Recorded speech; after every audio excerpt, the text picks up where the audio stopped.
Nous avons appris en fin de journée que le 6 de Chaudière-Appalaches enquête en ce moment sur des cas de COVID à bord d'autobus qui transportaient des manifestants vers Montréal, vous savez, à la grande manifestation de samedi dernier.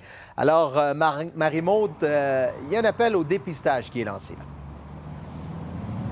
Un appel qui vise plus particulièrement une cinquantaine de personnes qui sont montées à bord de 2 autobus nolisés à partir de Saint-Nicolas samedi, qui se sont rendus à la manifestation à Montréal, manifestation contre les mesures sanitaires en vigueur. On sait que lors de cette manifestation, la distanciation physique était très peu respectée, le port du masque non plus.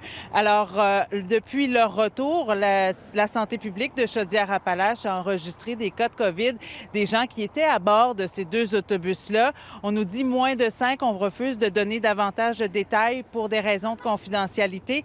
Et là, le CIS, il y a de la difficulté à mener à terme ces enquêtes épidémiologiques. Alors, demande la collaboration de la population parce qu'ils n'ont pas arrivé à obtenir de liste exhaustive des participants et des gens qui étaient à bord de l'autobus. Je vous invite à écouter une porte-parole. On n'a pas beaucoup de réponses, mais c'est justement pour ça, on se pose beaucoup de questions. C'est justement pour ça qu'on fait notre appel public, d'autant plus qu'on ne l'a pas fait souvent depuis le début de la pandémie. Puis, je veux dire, on ne va pas les envoyer en prison, là. Ce qu'on veut, c'est pouvoir obtenir de l'information pour compléter les enquêtes épidémiologiques puis protéger la santé des autres personnes. Alors, Chaudière-Appalaches qui enregistre aujourd'hui 137 nouveaux cas de COVID-19, un taux de positivité de 5,79, le pire au Québec. Merci, Marie-Maude.